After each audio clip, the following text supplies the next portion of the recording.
کہانی کا نام ہے نیا سبق۔ رحمتیں اور برکتیں نچھاور کرتا نور بھرا رمضان اپنے دوسرے عشرے میں داخل ہو چکا تھا۔ ہر امیر و غریب اپنی استطاعت و توفیق کے مطابق اس مہمان مہینے کو راضی کرنے میں لگا تھا۔ ہر دل کی خواہش تھی کہ یہ بابرکت مہمان ان سے خوش ہو کر رخصت ہو۔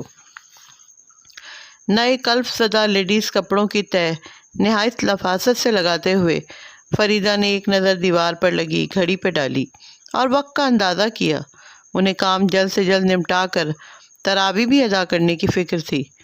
کپڑے تہہ کر کے انہوں نے جوڑوں کی تعداد گنی، کل 6 جوڑے۔ اپنی تسلی کے لیے انہوں نے ایک بار پھر سے گنتی کرنا چاہی۔ قریب ہی دونوں بیٹیاں بیٹھی تھیں۔ بڑی والی نے ان کے چہرے کو بغور دیکھا، بٹن ٹانکنے کے بعد دانتوں سے دھاگا توڑا اور ہلکا سا مسکرائی۔ امی بے فکر رہیں، پورے 6 جوڑے ہیں۔ بیٹی کی بات پر ان کے چہرے پر اطمینان پھیلا۔ فریدہ پیشے کے لحاظ سے درزن تھی، ایسی عمدہ سلائی کرتی تھی کہ ریڈی میڈ کا گمان ہوتا تھا۔ یہ ہنر وہ اپنے میکے سے جہیز میں ساتھ لے کر آئی تھیں۔ شروع میں تو صرف شوق میں سلائی کڑھائی سیکھی تھی، مگر اس بات کا اندازہ نہیں تھا کہ شادی کے بعد یہی شوق ان کا پیشہ بن کر مالی لحاظ سے ان کا مددگار بن جائے گا۔ وہ خود بھی اس فن میں طاق تھیں، تو یہ فن انہوں نے تینوں بیٹیوں میں بھی منتقل کر دیا تھا۔ پورے 6 سوٹ اور یہ ان کا بل۔ سب سے چھوٹی والی کومل نے آخری جوڑے کی قمیض مکمل کر کے ان کی جانب بڑھائی اور مشین کے نیچے دبا بل بھی کسی امانت کی طرح ماں کو تھما دیا۔ امی ویسے بھی اب لیڈیز جوڑا اتنے میں چلتا نہیں جتنا کم آپ نے ریٹ رکھا ہوا ہے۔ کومل کو اس معاملے میں ہمیشہ اعتراض رہا تھا۔ اس کے مطابق جب کپڑے کی سلائی اور ڈیزائن فیشن کے مطابق ہوتے ہیں تو پھر ان کا معاوضہ بھی تو محنت کے مطابق لینا چاہیے تھا۔ وہ ہر مہینے 2 مہینے بعد ماں کی توجہ اس اہم نقطے کی طرف دلاتی ضرور تھی۔ ہاں بڑھا لیں گے، مگر اس مہینے میں نہیں۔ عید قریب ہوتی ہے، ہر ایک کو فکر ہوتی ہے کہ عید پر نیا جوڑا ہی پہنے۔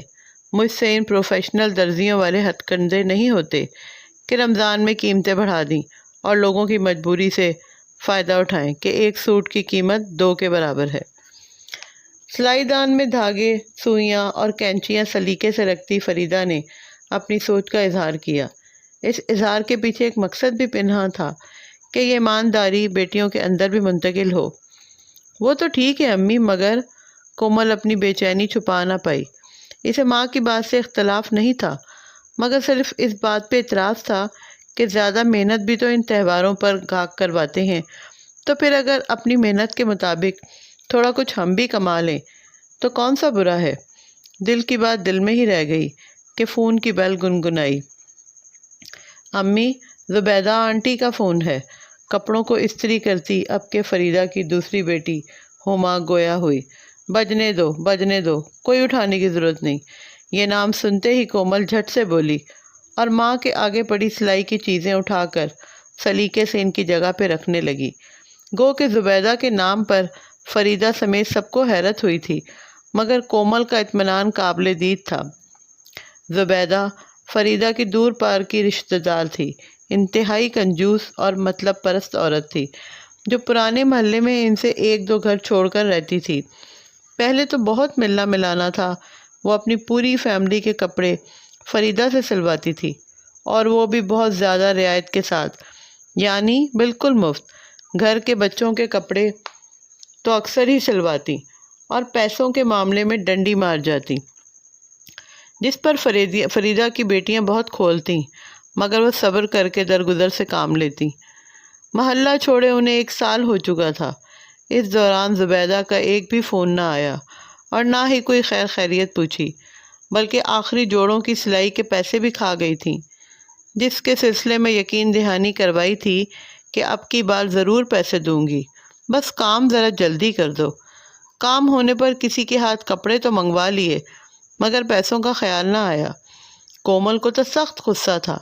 اس نے کئی بار انہیں فون کیا اور سلائی کے پیسے مانگے، مگر زبیدہ یا تو فون ہی نہ اٹھاتی، اگر بات ہو جاتی تو کئی بہانے تیار ہوتے۔ ارے ہاں بھائی آؤں گی سلائی کے پیسے دینے، میں کون سا بھاگی جا رہی ہوں، بس ذرا جوڑوں کے درد سے نجات ملے تو پھر چکر لگاتی ہوں۔ تم لوگوں نے بھی تو گھر خدا کے پچھواڑے میں لے لیا ہے۔ سوچتے سوچتے ہی بندے کی ہمت ٹوٹ جاتی ہے۔ زبیدہ کی نزاکتوں پر کومل کو سخت غصہ آیا تھا۔ بعد میں اپنی کھولن کا اظہار کیا۔ توبہ ہے، بہانے دیکھو ذرا پیسے نہ دینے کے، گاڑی ان کے پاس ہے، کون سا بسوں پہ دھکے کھاتے آنا ہے جو جوڑوں کا درد حائل ہو رہا ہے۔ حد ہوتی ہے بے حسی کی۔ امی آئندہ ان کا ایک سوٹ بھی نہیں سی کے دینا۔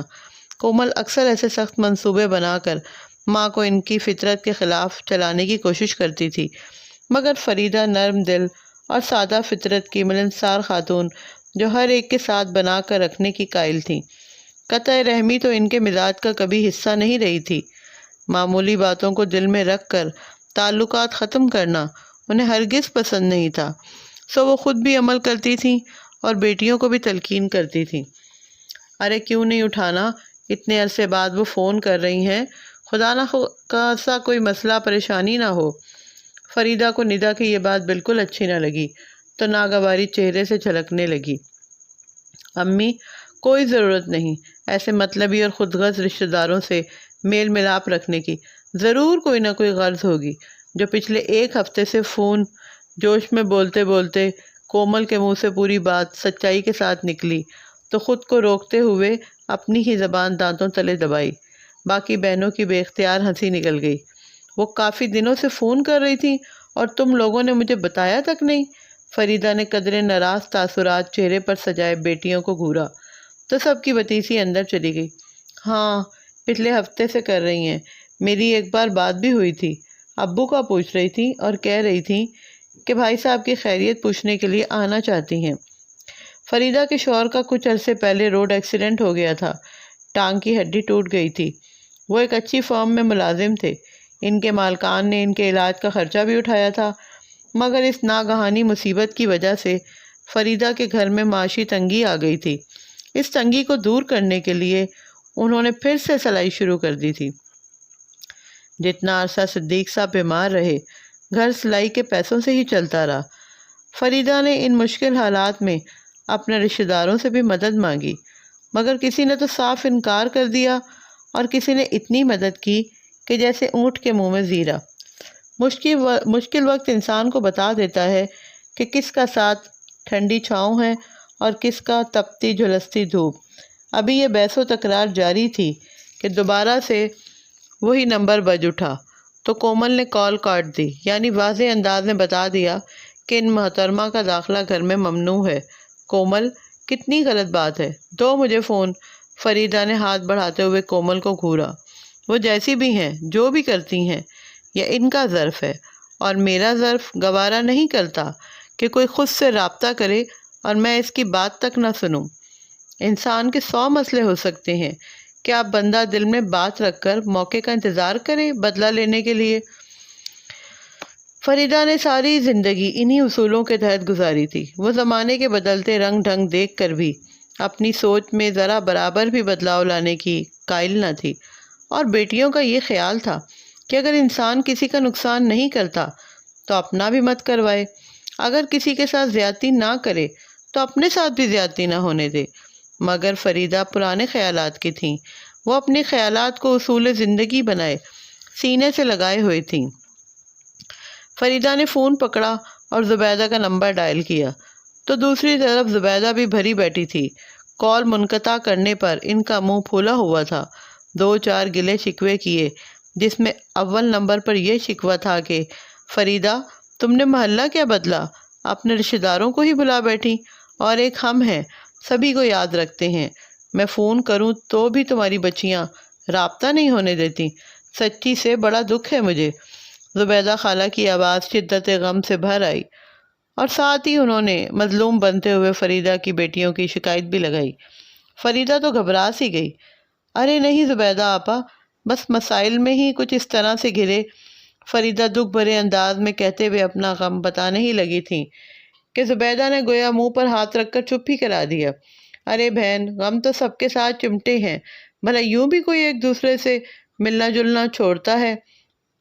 اور پھر 1 گھنٹے کی طویل کال میں زبیدہ نے اپنے غموں کی وہ فہرست سنا ڈالی۔ ساتھ ہی ساتھ یہ بھی طنز کر دیا کہ تمہیں تو اپنوں کا بھی خیال نہیں آیا، اور مدعا یہ ہے کہ صدیق بھائی کی خیریت معلوم کرنے کے لیے آنا چاہ رہے ہیں۔ فریدہ یہ بھی نہ کہہ سکی کہ جب ہمیں اپنوں کی ضرورت تھی اس وقت تو کسی نے جھانکا بھی نہ تھا، اور اب؟ مگر ہمیشہ کی مروت کی ماری فریدہ نے یہ بھی نہ کہا۔ فریدہ کا خیال تھا کہ شاید دوپہر یا پھر صبح کے کسی وقت ہی آئیں گے، مگر زبیدہ نے کہا، لو بھلا بتاؤ۔ یہ بھی خوب کہی فریدہ، رمضان میں بندہ افطاری کے وقت ہی آتا ہے، بلکہ تمہیں تو خود مجھے اصرار کر کے افطاری پہ بلانا چاہیے تھا۔ بھائی کوئی بات ہوگی، دکھ سکھ ہوں گے، اور خون کے رشتے کس لیے ہوتے ہیں؟ مجھے دیکھو، خود ہی افطار کا کہہ رہی ہوں۔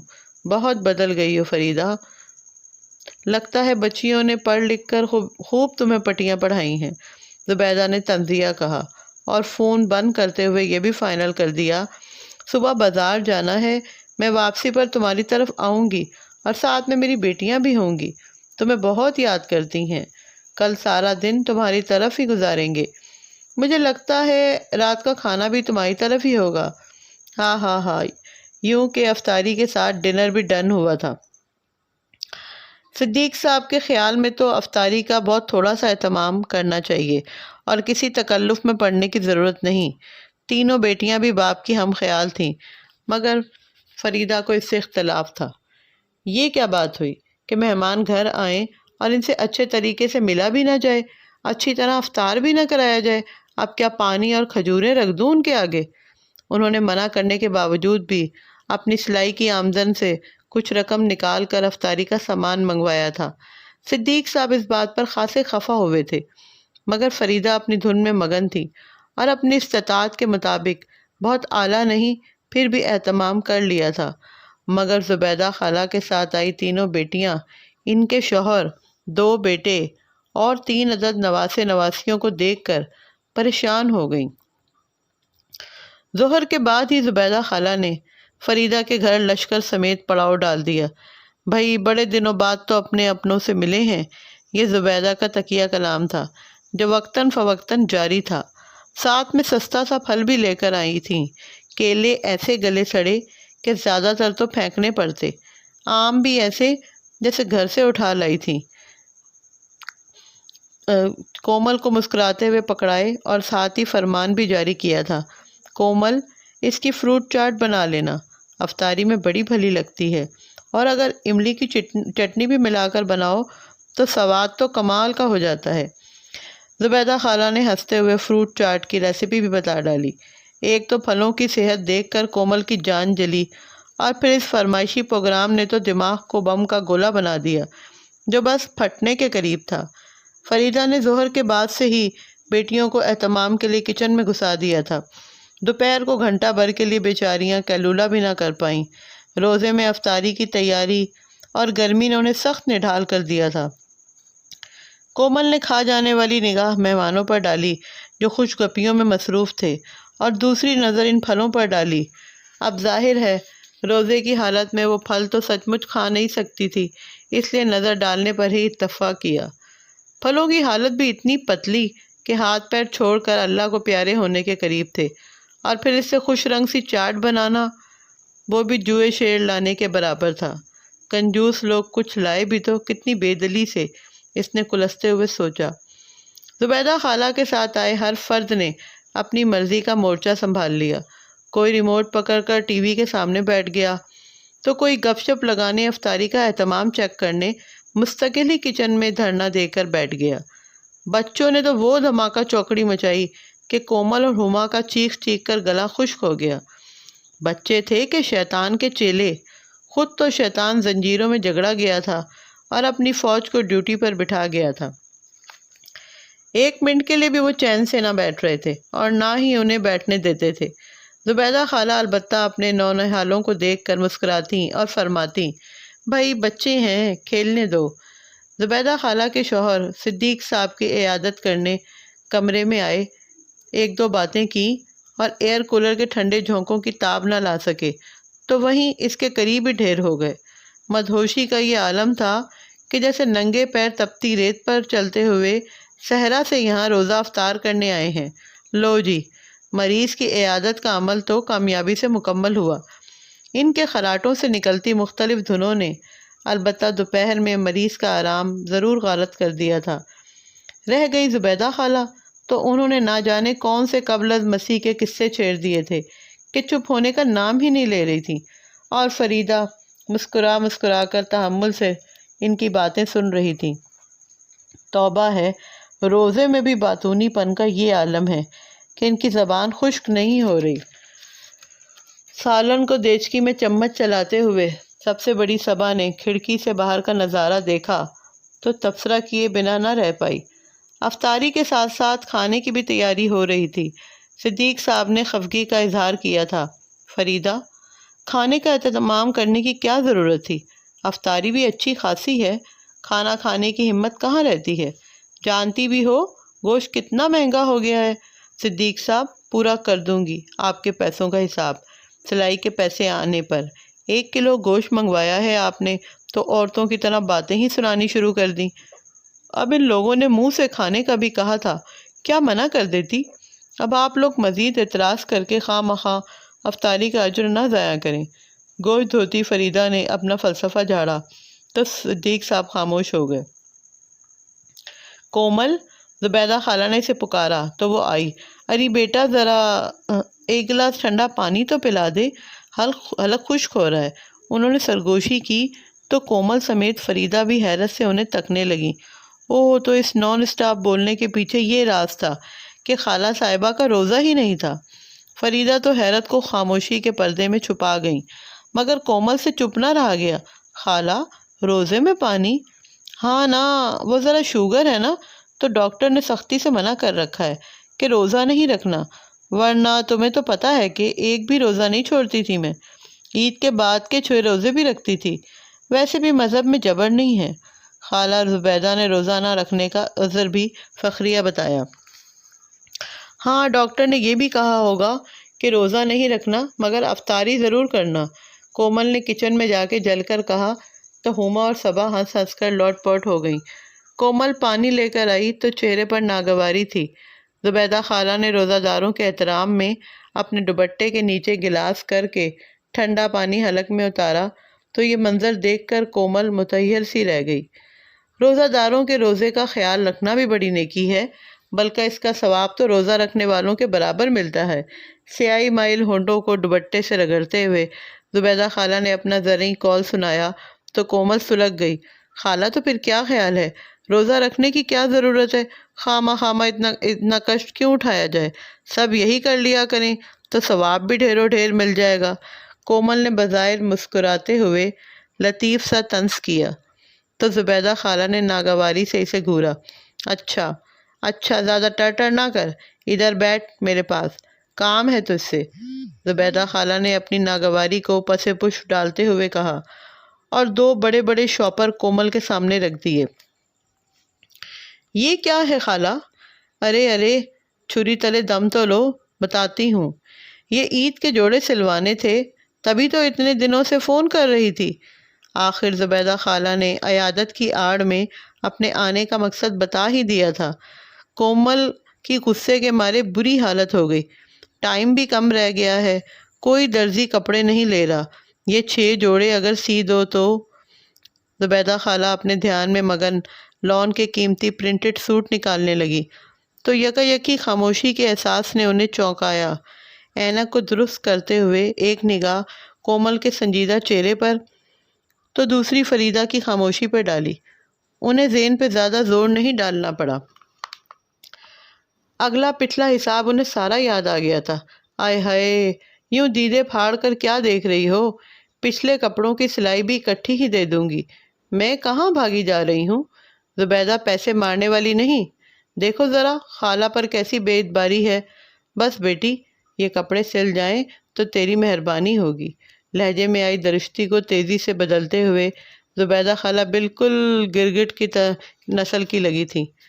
کومل نے سلگتے ہوئے ماں کی طرف دیکھا تو فریدہ نظریں چرا گئیں۔ کچن میں باتیں کرتے ہوئے زبیدہ خالہ کی بیٹیوں کے منہ سے نکل ہی گیا تھا کہ درزی تو ابھی بھی کپڑے سینے کو تیار تھے مگر پہلے ایڈوانس مانگ رہے تھے اور ایک سوٹ کی ڈبل سلائی۔ ڈبل قیمت سن کر ہی زبیدہ خالہ کو پورے سال بعد فریدہ کی یاد ستائی اور صدیق صاحب کی عیادت کا بھی خیال آ گیا۔ دن بھر کی تھکاوٹ سے لڑتے جھگڑتے ہمتوں کو جمع کرتے افطاری کا بہترین اہتمام ہو گیا تھا۔ مغرب کی اذان ہونے میں آدھا گھنٹہ رہ گیا تو زبیدہ خالہ کے شوہر کی جھٹ سے آنکھیں یوں کھلی جیسے الارم لگا کر سوئے ہوں۔ ویسے بھی عیادت کے کام نے انہیں خاصا تھکا دیا تھا۔ روزہ کھلنے میں کتنی دیر ہے؟ پہلا سوال یہی پوچھا اور ڈائننگ روم کی طرف آ گئے، جہاں افطاری کے اہتمام نے سب کی رال ٹپکا دی تھی۔ سب ہی ندیدوں کی طرح ایک ایک ڈش کا ایکس رے کر رہے تھے۔ سموسے، پکوڑے، سینڈوچ، دہی بڑے، فروٹ چاٹ، ملائی اور بادام والی کھجوریں، 2-3 ذائقے کے مشروبات۔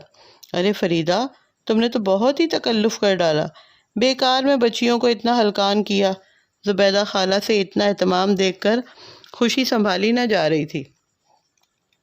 اچھا، تو اس طرح کی افطاریاں کی جاتی ہیں، یعنی یہ ٹھاٹ باٹ ہیں؟ زبیدہ خالہ کی بیٹی کوثر نے شہادت کی انگلی بڑی شوخی سے ہلائی اور یوں کہا جیسے چوری پکڑی ہو کہ روز یہ مزے ہوتے ہیں۔ کومل اس کی بات پر ضبط نہ کر سکی۔ جی نہیں، ہم روز افطاری کے لیے نہیں رکھتے، روزہ افطاری کے لیے نہیں رکھتے جو روز روز یوں اہتمام کریں۔ جو بھی ملے خدا کا شکر کر کے کھا لیتے ہیں، ورنہ ابو کی تنخواہ تو ایک دن میں ہی ان فضول خرچیوں کی نذر ہو جائے۔ کومل نے بظاہر مسکراتے ہوئے جواب دیا تھا، مگر فریدہ نے اسے گھورا تھا، جبکہ صدیق صاحب کے لبوں پہ مدھم سا تبسم بکھر گیا۔ لو بھائی، میں خواہ اتنا پریشان ہو رہی تھی کہ پھل تھوڑے لائی، چاٹ تو اچھی خاصی بن گئی ہے۔ زبیدہ خالہ فروٹ چاٹ کے باؤل کو دیکھ کر مسکراتے ہوئے بولی، جبکہ حقیقت یہ تھی کہ فریدہ کو مزید پھل منگوا کر فروٹ چاٹ بنوانی پڑی تھی۔ حالانکہ کومل کی یہی خواہش تھی کہ زبیدہ خالہ کے لائے گئے پھلوں سے ہی فروٹ چاٹ بنا کر ان سب کے دانت کھٹے کروا دیں۔ سب کی حالت تو یوں ہو رہی تھی جیسے 8 پہر کا روزہ رکھ کر آئے ہوں، جبکہ زبیدہ خالہ اور ان کے شوہر کا تو روزہ بھی نہیں تھا، مگر افطاری کی پوری تیاری تھی۔ پہلے سادہ سچے دور میں محبت روزے سے کی جاتی تھی، مگر آج کے مادیت پرست دور میں محبت افطاری کے حصے میں آئی ہے۔ روزہ نہ بھی ہوا، انجوائے اور لذت کی غرض سے کسی کے ہاں افطاری کا موڈ بنا لیا جاتا ہے۔ بے قراری سے گھڑی کی طرف دیکھتے ہوئے زبیدہ خالہ کی فیملی کا حشر ہوا جا رہا تھا۔ بڑے تو بڑے، بچے بھی ہر منٹ کے بعد پوچھتے تھے کتنا ٹائم رہ گیا ہے، حالانکہ بچوں کا تو روزہ بھی نہیں تھا۔ سائرن کی آواز پہ زبیدہ خالہ کی فیملی بھوکے بھیڑیوں کی طرح کھانے پہ ٹوٹ پڑی۔ پلیٹیں یوں لوازمات سے بھری تھیں جیسے ڈر ہو کہ دوسرا زیادہ نہ کھا جائے۔ سموسے، پکوڑے تو تیزی سے غائب ہو رہے تھے۔ فروٹ چاٹ کا باؤل تو جیسے سالم نگل لیا گیا تھا۔ دہی بڑے البتہ خاص پسند نہیں آئے تھے، مگر پھر بھی کسی میں چھوڑنے کا حوصلہ نہیں تھا۔ کومل، یہ دہی بڑے گھر کے بنے ہیں؟ زبیدہ خالہ کی سب سے بڑی دختر نیک اختر سمینہ نے پوچھا۔ جی، کومل نہ جانے کس ضبط سے بولی تھی۔ ویسے معاف کرنا، کوئی ذائقہ نہیں تھا ان میں، اگر نہیں آتے تو مجھ سے ہی ریسیپی پوچھ لیتی۔ وہ انتہائی تکبر سے بولی۔ ویسے پوچھنے کی کیا ضرورت تھی، آپ یہاں موجود تھیں، بتا دیتی، بلکہ اپنے ہاتھوں سے تیار کر کے ہی دکھاتی۔ کومل کا انداز بھی کٹیلا تھا اور جواب بھی کرارا تھا۔ فریدہ بیگم کے گھوڑنے کو بھی وہ نظر انداز کر گئی۔ ویسے بھی سارا دن افطاری میں لگا کر گھر والوں کے حصے میں پانی اور 2 کھجوریں آئی تھیں۔ زبیدہ خالہ کی فیملی نے ڈٹ کر افطاری کی اور خوب جی بھر کر کھانا بھی کھایا۔ ساتھ ہی ساتھ 100 عیب اور نقص بھی کسی ماہر شیف کی طرح نکالے گئے۔ گوشت کے گلنے میں کمی، تو کہیں بریانی کا چاول کا دانہ دب گیا تھا، یعنی دن بھر کی محنت و مشقت کے بعد انہوں نے مارک شیٹ پر 0 لگا دیے تھے۔ مگر تعجب اس بات پر تھا کہ جس کھانے پر پکانے والوں کو 0 ملے تھے، وہ بدمزہ کھانا کسی نے بھی نہیں چھوڑا تھا۔ زبیدہ خالہ کے شوہر کے حکم نے تو انگش دنداں کر دیا تھا۔ ہما بیٹا، تھوڑی سی بریانی اور تھوڑی سی زیادہ فرنی میرے لیے ساتھ دے دینا، شوگر کا مریض ہوں، بار بار کھانے کی ضرورت پڑتی ہے، رات کو خود ہی گرم کر کے کھا لوں گا۔ ہما نے بمشکل اپنی ہنسی روکی تھی، مگر کومل سارا دن کے تماشے دیکھ دیکھ کر اب بیزار ہو چکی تھی۔ رات کے 10 بجے یہ افطار پارٹی اختتام پذیر ہوئی، اس بھیانک انکشاف کے ساتھ کہ افطاری میں شریک سارے مہمان روزہ دار نہیں تھے۔ یہ حقیقت بھی یوں کھلی کہ جوس کے آخری گلاس پہ زبیدہ خالہ کی چھوٹی بیٹی اور پوتے کی چھینا جھپٹی ہوئی۔ دونوں طرف سے ایڑی چوٹی کا زور لگایا گیا، آخر بچہ ہارا اور بڑا جیت گیا۔ جوس کا ٹھنڈا ٹھار گلاس حلق میں اتارنے سے پہلے یہ علم ہوتا کہ ذرا سے بچے کے ہاتھوں یہ عزت افزائی ہوگی تو شاید کوثر مارکے کے شروع میں ہی ہتھیار ڈال دیتی۔ میں بتاؤں گا سب کو کہ آپ سب میں سے کسی کا روزہ نہیں تھا، اور آپ لوگوں نے مجھ سے پرومس کیا تھا کہ فریدہ آنٹی کے گھر کسی کو نہیں بتانا۔ بچے واقعی سچ بول دیتے ہیں۔ زبیدہ خالہ کے پوتے نے سب کا بھانڈا پھوڑ دیا تھا، تو کسی کے چہرے پہ خجالت نمایاں ہوئی تو کسی کی پوری بتیسی باہر نکل آئی۔ بڑا جھوٹا ہے تو، شریر نہ ہو۔ اپنے حریف سے خاموش بدلہ لینے کے لیے بظاہر مسکراتے ہوئے کوثر نے بچے کے گال پہ زور سے چٹکی کاٹی۔ روزہ نہ رکھنے کی وجہ بھی زبیدہ خالہ نے یہ بتائی کہ عید کی خریداری کرنی تھی۔ اب اتنی گرمی میں بندہ روزہ سنبھالے یا پھر خود کو؟ ہانپتے کانپتے کیا خواب شاپنگ ہونی تھی۔ واہ کیا بات ہوئی کہ خریداری کی خاطر روزہ ہی چھوڑ ڈالا، مگر نہیں چھوڑی تو افطاری نہیں چھوڑی۔ فریدہ اس سارے وقت میں بے حد خاموش رہی تھی۔ زبیدہ خالہ جاتے جاتے کپڑے کومل کو پکڑانے گئیں۔ بیٹا چاند رات تک تو مل ہی جائیں گے نا، پھر اگلے پچھلے حساب پورے کر دوں گی۔ مگر کومل نے صاف جواب دے کر دن بھر کی مشقت اور اذیت کا بدلہ لے لیا تھا۔ نہیں خالہ، عید بھی بس قریب ہے، سلائی مشین بھی تنگ کر رہی ہے۔ اگر آپ کچھ پیسے ایڈوانس دے جائیں تو۔ لفظ ایڈوانس سننے کی دیر تھی کہ زبیدہ خالہ فیملی سمیت چٹکی بجاتے ہی باہر نکل گئیں۔ رات کے 11 بج رہے تھے، مگر موضوع بحث زبیدہ خالہ کی فیملی ہی تھی۔ صدیق صاحب کی باتیں فریدہ خاموشی سے سن رہی تھی۔ فریدہ ہوش کے ناخن لو، زمانہ اب پہلے جیسا نہیں رہا۔ ضروری نہیں، جیسی تم خود ہو لوگ بھی ویسے ہی ہوں گے۔ اب تو بس خود غرضی اور مطلب پرستی کا راج ہے۔ توبہ ہے، رمضان جیسے بابرکت مہینے کو لوگوں نے کھانے پینے کے لیے مخصوص کر لیا ہے۔ بجائے رب سے مغفرت طلب کی جائے، مستحق لوگوں کی دل کھول کر مدد کی جائے، لوگوں نے وتیرہ بنا لیا ہے کہ زبردستی ہی دوسرے کے گھر افطاری کے لیے پہنچ جاؤ، اور عیادت کے بہانے بھی اپنا ہی کوئی نہ کوئی مطلب تھا۔ رشتے ناطے توڑے نہیں جاتے، لیکن انسان کو عقل اور دانش مندی سے چلنا چاہیے۔ صدیق صاحب ناصحانہ انداز میں بولے۔ فریدہ کا اپنا دل بہت مغموم تھا۔ وہ جو اس بات پر خوش تھی کہ چلو کسی کو ان کی یاد آتی ہے، کوئی اپنا ان سے ملنے آیا ہے، تو کھلے دل سے سب گلے شکوے بھلا کر ملو، مگر ان کے آنے کے بعد احساس ہوا کہ وہ تو صرف کھانے پینے اور کام کی غرض سے آئے تھے۔ جس طرح روزہ نہ ہوتے ہوئے بھی وہ لوگ کھانے پر ٹوٹے پڑے تھے، وہ قابل افسوس تھا۔ فریدہ جیسی نفیس اور نرم طبیعت کے لیے یہ باتیں تکلیف دہ تھیں، اور جو گھر کے لوگ روزہ دار تھے ان کے لیے کچھ بھی نہیں بچا تھا۔ امی، ایسے مطلبی رشتہ داروں کو افطاریاں کروانے سے بہتر ہے کہ انسان کسی غریب یتیم کا روزہ افطار کروا دے، کسی مستحق کو کپڑے دے دے، کم از کم اجر تو ملتا، دعائیں تو حصے میں آتی۔ کومل چائے لے کے آئی تو بولی۔ صدیق صاحب نے اس بات میں سر ہلایا، اور فریدہ کی خاموشی ان کا اقرار تھا۔ غضب خدا کا، روزے بھی نہیں تھے، اوپر سے مفت کپڑے سلوانے کی فرمائش، اور اگر دوسرے نے ذرا سی مدد مانگ لی یا اپنی مجبوری کا ذکر کر دیا تو فوراً موڈ خراب ہو گیا اور تعلقات ہمیشہ کے لیے ختم۔ یہ کیسی رشتہ داریاں ہیں، یہ کیسے رشتے ناتے ہیں فریدہ؟ صدیق صاحب متفکر تھے۔ اس رمضان میں سادہ طبیعت فریدہ کو ایک نیا سبق ملا تھا جو شاید وہ اب ساری زندگی نہیں بھولیں گی۔ عقل مند وہی ہے جو نہ کسی کے ساتھ زیادتی کرے اور نہ ہی اپنے ساتھ زیادتی ہونے دے۔ اپنی ماں کی بات کانوں میں گونجی تو فریدہ کی دل و دماغ بیک وقت متفق ہوئے تھے۔ میری آج کی ویڈیو اگر آپ کو پسند آئی ہے تو میرے چینل کو سبسکرائب کریں۔